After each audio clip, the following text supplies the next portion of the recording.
Once upon a time, there lived in a certain village a little country girl, the prettiest creature who was ever seen. Her mother was excessively fond of her, and her grandmother doted on her still more. This good woman had a little Red Riding Hood made for her. It suited the girl so extremely well that everybody called her Little Red Riding Hood. One day, her mother, having made some cakes, said to her, "Go, my dear, and see your grandmother is doing, for I hear she been very ill. Take a cake and this little pot of butter." Little Red Riding Hood set out immediately to go to her grandmother, who lived in another village. As she was going through the bush, she met with a wolf who had very great mind to eat her up. But he dared not, because of some woodcutter working nearby in the forest. He asked her where she was going. The poor child, who did not know what is dangerous to stay and talk to a wolf, said to him, "I'm going to see my grandmother and carry her a cake and a little pot of butter from my mother." "Does she live far off?" said the wolf. "Oh, I said," answered a Little Red Riding Hood. "It is beyond that mill you see there, at the first house in the village." "Well," said the wolf, "and I'll go see her too. I'll go this way and you go that, and we shall see who will be there first." The wolf ran as fast as he could, taking the shortest path, and the little girl took a roundabout way, entering herself by gathering nuts, running after butterflies, and gathering bunches of little flowers. It was not long before the wolf arrived at the old woman's house. He knocked at the door. Tap, tap. "Who's there?"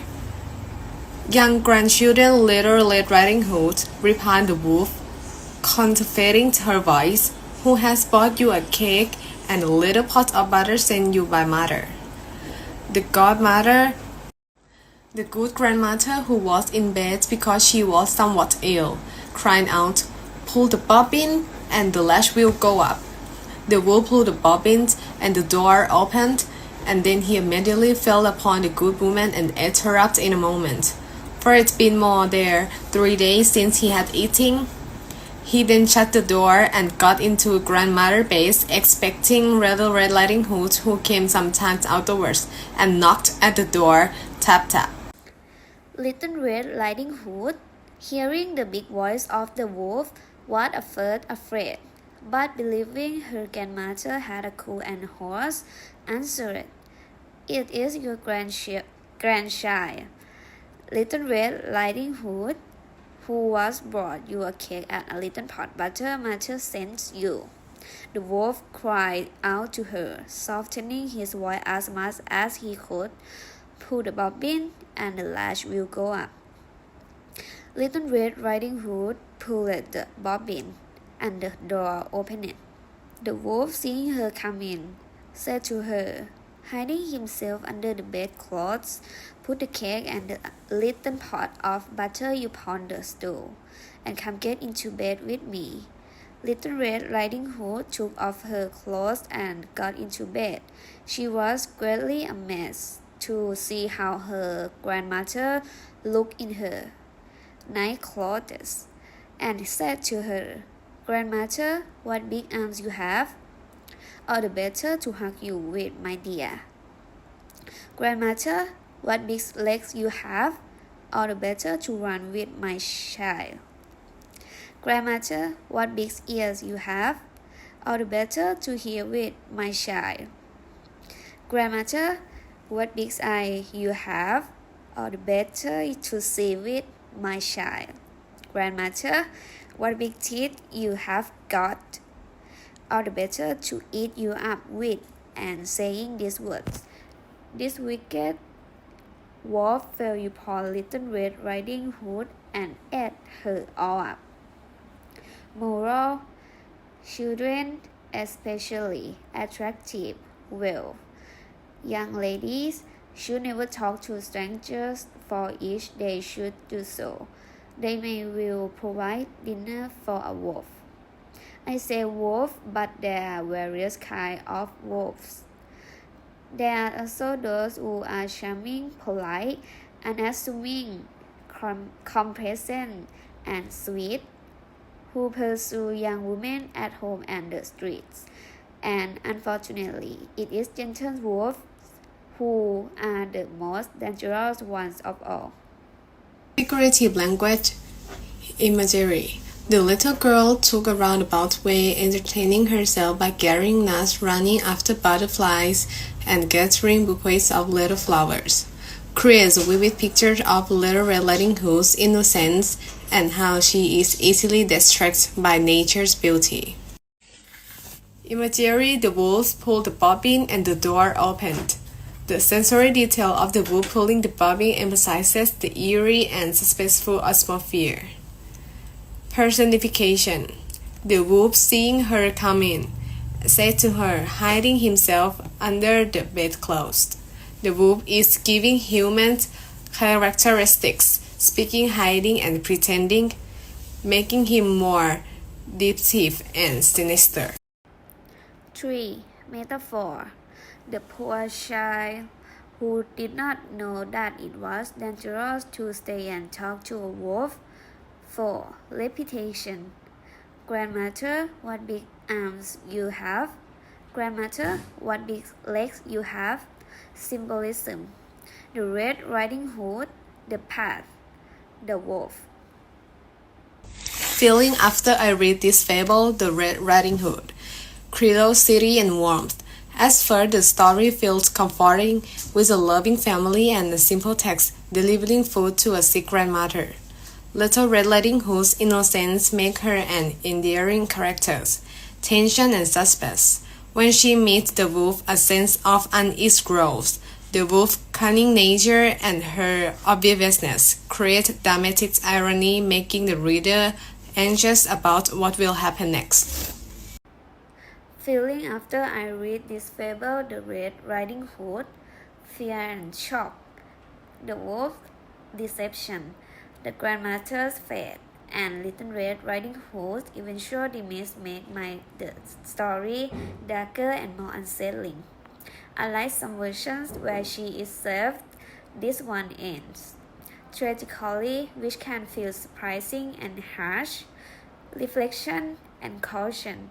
The story leaves a lasting moral lesson about the dangers of trusting strangers and the consequences of naivety. It encourages readers to be cautious and listen to warnings from loved ones. Little Red Cap by Jacob and Wilhelm Grimm. Once upon a time, there was a sweet little girl. Everyone who saw her liked her, but most of all her grandmother, who did not know what to give the child next. Once she gave her a little cap made of red velvet, because it suited her so well, and she wanted to wear it all the time. She came to be known as Little Red Cap. One day, her mother said to her, "Come, Little Red Cap. Here is a piece of cake and a bottle of wine. Take them to their grandmother. She is sick and weak, and they will do her well. Mind your manners and give her my greeting. Behave yourself on the way, and do not leave the park, or you might fall down and break the glass, and then there will be nothing for your grandmother. And when you enter her parlor, don't forget to say good morning, and don't peer into all the corner first."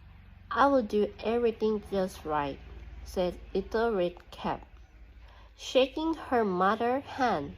The grandmother lived out in the woods, and a half hour from the village.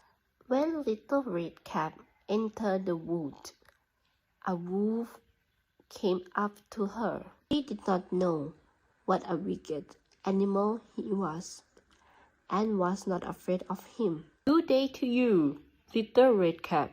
"Thank you, Wolf." "Where are you going so early, Little Red Cap?" "To grandmother's." And what are you carrying under your apron? Grandmother is sick and weak, and I am taking her some cake and wine. We baked yesterday, and they should be good for her and give her strength. Little Red Cap, where does your grandmother live? Her house is good quarter hour from here in the woods. Under the tree, large oak trees, there is a hazel bush there. You must know the place, said Little Red Cap. The wolf thought to himself, Now the sweet young thing is a tasty bite for me. She will taste even better than the old woman. You must be sly, and you can catch them both. He walked along a little while with Little Red Cap. Then he said, Little Red Cap, just look at the beautiful flowers that are all around us. Why don't you go and take a look? And I believe you can hear how beautifully the birds are singing. You are walking along as though you were on the way to school. It is very beautiful in the wood. Little Red Cap opened her eyes, and when she saw the sunbeams dancing to and fro through the trees, and how the ground was covered with beautiful flowers, she thought, if I take a fresh bouquet to grandmother, she will be very pleased. Anyway, it is still early, and I will be home on time. And she ran off the park into the woods looking for flowers. Each time she picked one, she thought that she could see an even more beautiful one a little way off, and she ran after it, going farther and farther into the woods. But the wolf ran straight to the grandmother's house and knocked on the door. Who's there? Little Red Cap, I'm bringing you some cake and wine. Open the door. Just press the latch, called out the grandmother. I'm too weak to get up. The wolf pressed the latch, and the door opened. He stepped inside, went straight to the grandmother's bed, and ate her up. Then he put on her clothes, put her cap on his head, got into her bed, and pulled the curtain shut. Little Red Cap had run after the flowers. After she had gathered so many that she could not carry any more, she remembered her grandmother, and then continued on her way to her house. She found, to her surprise, and the door was open. She walked into the parlor, and everything looked so strange that she thought, "Oh my God, why am I so afraid? I'm usually like it at grandmother's." She called out, "Good morning," but received no answer. Then she went to the bed and pulled back the curtain. Grandmother was lying there with her cap pulled down over her face and looking very strange. "Oh, grandmother, what big ear you have! Out the bed here you with! Oh, grandmother, what big eye you have! All the better to see you with! Oh, grandmother, what big hands you have! All the better grab you with! Oh, grandmother, what a horribly big mouth you have! All the better to eat you with!"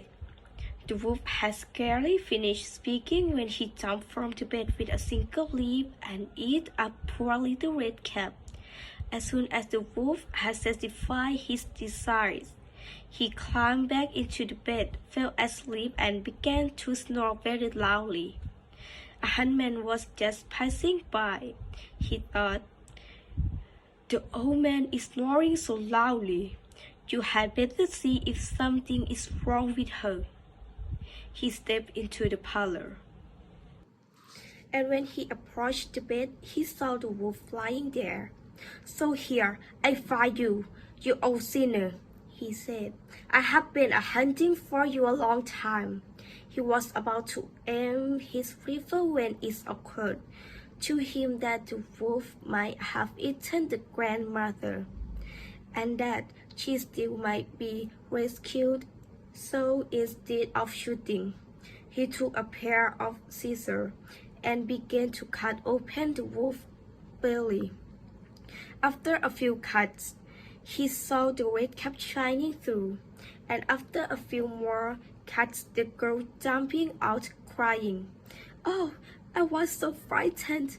It was so dark inside Wolf's body." And then the grandmother came out as well, alive but hardly able to breathe. Then Little Red Cap fetched some large stones. She filled the wolf's body with them, and when he woke up and tried to run away, the stones were heavy that he immediately fell down dead. The three of them were happy. The huntsman skinned the wolf and went home with the pelt. The grandmother ate the cake and drank the wine that Little Cap had bought. And Little Red Cap thought, "As long as I live, I will never leave the path and run off into the woods by myself if Mother tells me not to." They also tell Little Red Cap was taking some baking things to grandmother another time, when another wolf spoke to her and wanted her to leave and pet. But Little Red Cap took care, and when straight to grandmother's, she told her she had seen the wolf. And that time he wished her a good day, but had stared at her in weak manner. "If he hadn't been on a public road, he would have eaten me up," she said.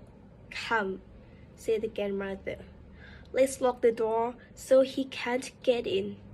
Soon afterward, the wolf knocked on the door and called out, "Open up, grandmother. It's a Little Red Cap. I'm bringing you some great things." They remained silent. One did not open the door. Gray had crept around the house several times and finally jumped onto the roof. He wanted to wait until the Little Cap went home that evening, then follow her and eat her up in the darkness. But the grandmother Figurative languages. 1. Imagery. She saw the sunbeam dancing through and through the tree, and how the ground was covered with beautiful flowers. Create a vivid mental pictures of enchanting forest, emphasizing its beauty and temptation. 2. Imagery.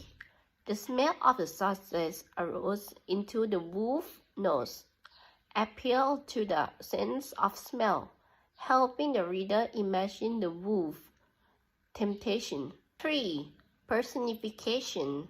The sunbeams dancing to and fro through the trees. The sunbeams are described as if they are dancing, making the scene feel more alive and magical. 4. Metaphor. Now that sweet young things is a tasty bite for me. The wolf compared Little Red Cap to food, symbolizing his predatory nature. For simile, Little Red Cap was taking some baked things to her grandmother another time, when another wolf spoke to her and wanted her to leave the path. This situation mirrored the first encounter, making it a situation simile, where one event is compared to another. 5. Symbolism. The red cap represents innocence and vulnerability. The path symbolizes safety and obedience, while starting from it represents temptation and danger. The wolf represents deception and evil. Feeling after I read this fable, Little Red Cap. Curiosity and innocence. At the beginning, Little Red Cap is portrayed as a sweet and naive child. Her innocence made the reader feel protective of her and curious about her journey, suspense and anxiety. When she met the wolf, there is a sense of unease because the reader knows he has bad intentions, even though she does not. This creates dramatic irony, making us feel nervous for her. Fear and helplessness. The moment the wolf tricks and devours both the grandmother and little red cap is unsettling. The descriptions and danger feel real, making the reader worry about their fate. Feeling after I read this fable, Little Red Cap, relief and justice. The huntsman's arrival brings a sense of justice and relief. Cutting open the wolf and saving victims feels satisfying, showing that good can triumph over evil. Reflection and lesson learned. At the end, when the little red cap realized the importance of listening to her mother's warning, it leaves the reader with a strong moral lesson. Be conscious of the stranger and stay on the right path.